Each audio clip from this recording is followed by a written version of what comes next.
Vasco da Gama was a Portuguese explorer who discovered the direct sea route from Europe to India by sailing around Africa. The Portuguese had been searching for such a route since the days of Prince Henry the Navigator that had in 94, 1460. In 1488, a Portuguese expedition headed by Bartolomeu Diaz had reached and around the Cape of Good Hope at the southern tip of Africa and returned to Portugal. With this achievement, the Portuguese king understood that the long quest to find a sea road to the Indies,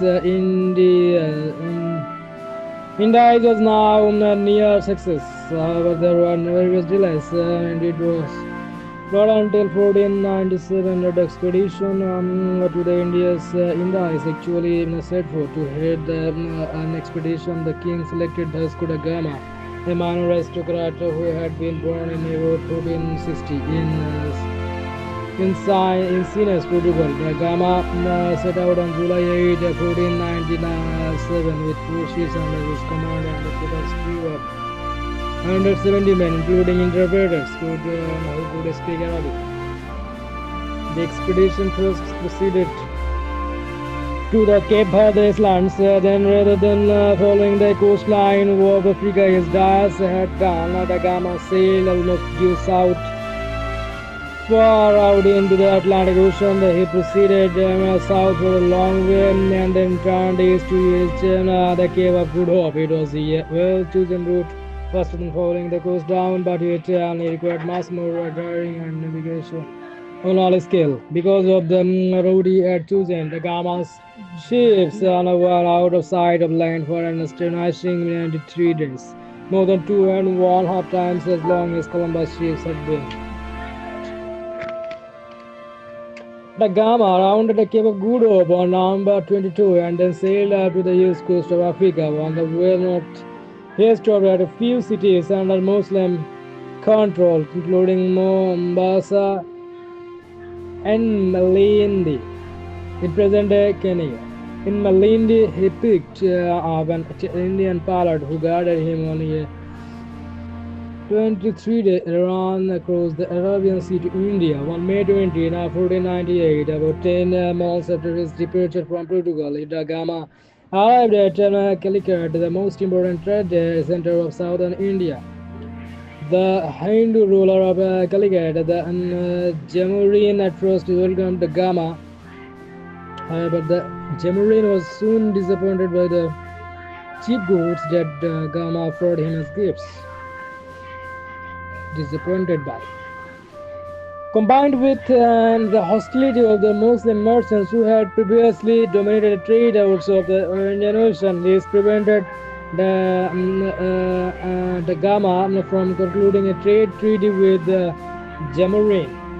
Still, the Gama from when he left Calicut in August, the Gama had a fine cargo of spices on board to show to his sovereign as well as a number of Indians. The trip back home proved more difficult than the voyage out. It took about 3 months to get across the Arabian Sea, and many of the crew died of scurvy. Ultimately, one two ships got back safely. The first reached Portugal on July 10, 1499. The Gama's own ship. She arrived 2 months later. Only 55 members of the crew, less than 1/3 of those who started out survived at a round trip voyage. Nevertheless, when Da Gama returned to Lisbon on September 9, 1499, both he and the king correctly understood that his 2-year voyage had been a tremendous success. 6 months later, the Portuguese king discussed a follow-up expedition under the command of Pedro Alvarez Cabral. Cabral duly reached India, discovering Brazil en route. Though some historians believe that the Portuguese explorers may have discovered much earlier and returned to Portugal with a large quantity of spices. But some of Cabral's men had been killed in Calicut, so in 1502, Vasco da Gama was sent back there on a punitive mission, heading a fleet of 20 ships. Da Gama's behavior on this expedition was utterly ruthless. Of the Indian coast, his size passing of ship and after removing its cargo but not its passengers. Burned a ship at sea, all of those and brewed several hundred people, including many women and children, perished when he arrived at Calicut. The Gama imperiously demanded that the Morin banish all Muslims from the port. When the Jamurinis dreaded that the Gama seized, killed, and dismembered 38 Hindus prisoners, and then bombarded the port and was in rest but helpless. The Jamorin granted da Gama's demands. On his way back home, da Gama established some Portuguese colonies in East Africa. For those days, he was richly rewarded by the king of Portugal, who awarded him titles and granted him estates, pensions, and offered financial rewards. And da Gama did not return to India until 1542-24, when a new Portuguese king appointed him viceroy. A few months after his arrival in India, he fell ill and he died there in December 1524. He was eventually reburied near Lisbon. Da Gama was married and had 7 children.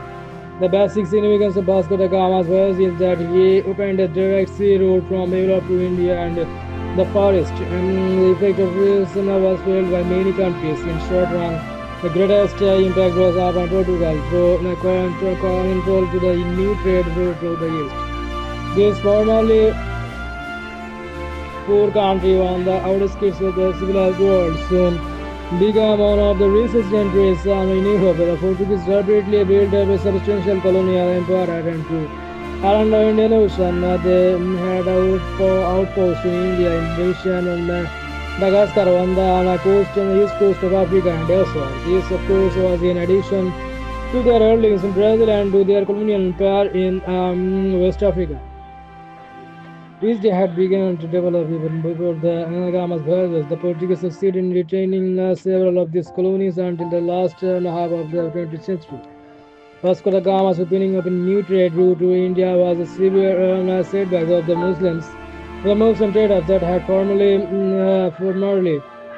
controlled the trade routes of the Indian Ocean. Those traders were soon thoroughly defeated and displaced by the Portuguese.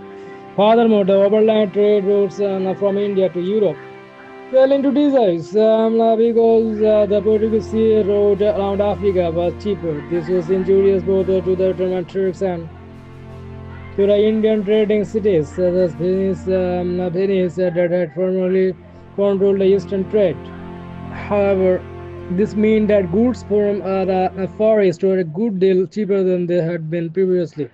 Ultimately, however, the greatest impact of Vasco da Gama's voyage was not upon Europe or the Middle East, but rather upon India and Southeast Asia. Before 1498, India had been isolated from Europe. Indeed, through most of history, India had been inferiorly self-contained unit with only important influences coming from the northwest. Da Gama's voyage brought India into direct contact with European civilization by the sea routes. The influence and power of the Europeans grew steadily stronger in India until by the last half of the 20th century, the entire subcontinent was subject to the British crown. It might be remarked that this was the only time in history that all of India was united under a single ruler.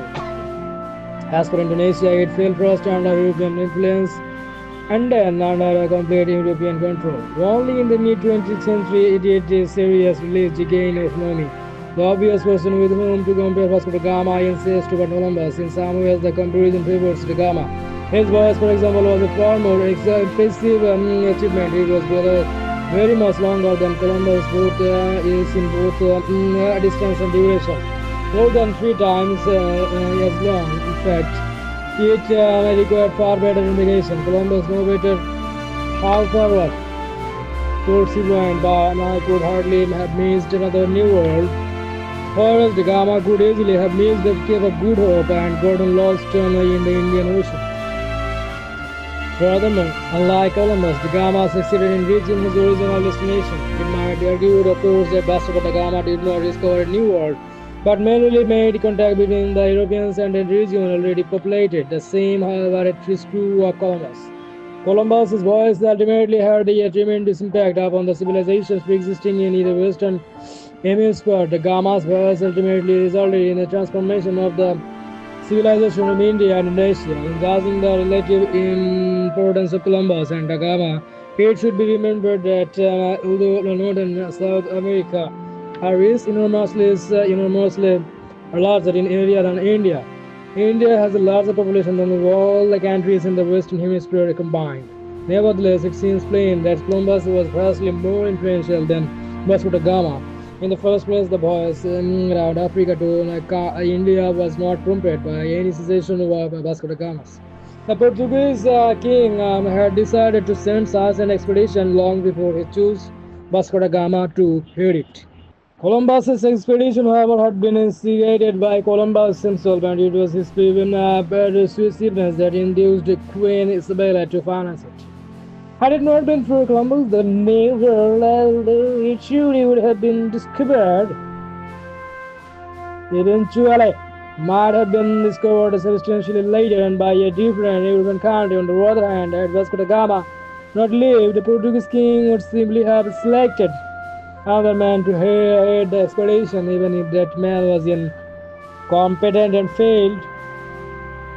The Portuguese would surely not have abandoned their long effort to find a direct route to India when it seemed near success. Moreover, given the existing set of Portuguese bases along the west coast of Africa, there was little chance that another European nation would have been able to reach India first.